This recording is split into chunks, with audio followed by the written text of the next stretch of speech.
We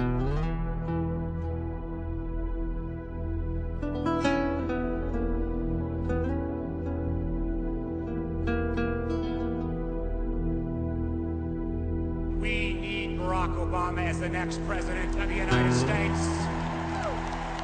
And Barack Obama is running to restore that fair shot for every American. But if an idea works, it really doesn't matter whether it's got a D or an R next to it. Because this election is not about liberal versus conservative. It's not about left versus right. It's about the future versus the past.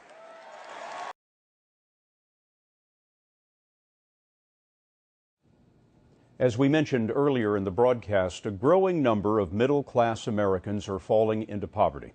It's hard to imagine everything that you've worked for slowly slipping away unless you've lived it. Byron Pitts introduces us to a family that is living it.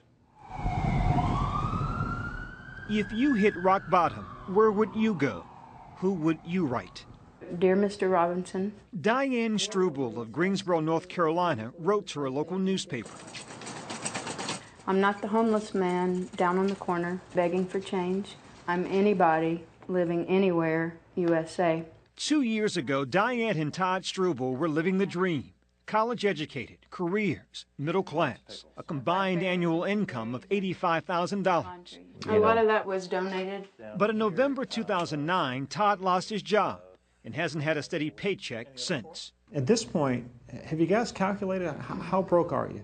Savings account. How much money in a savings account?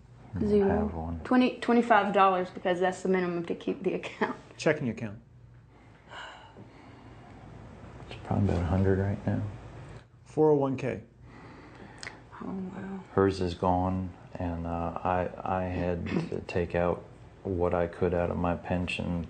Chicken and dumplings, which is one of their favorites. Diane is now the primary breadwinner, earning $22,000 a year. They've gone from middle class to below the poverty line. So what's in this picture? A local school teacher, she's getting a daily education in humility. She talked about it in that letter she emailed to the local newspaper. I'm grateful for the leftover cereal that I sneak out of work in an oversized purse. And I'm grateful for my superiors who see but pretend they don't see. Not easy writing that kind of letter. No. Why'd you hit send? When you've been in this situation for a long time,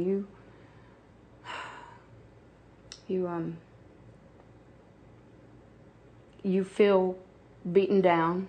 She's not alone. In Guilford County, where the Strubels stay, 21% of families their size live below the poverty line.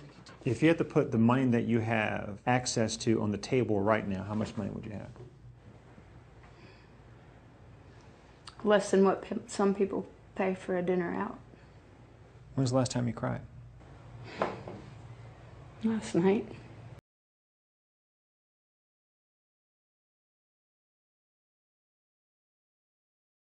Funny. Good night, Governor. Okay.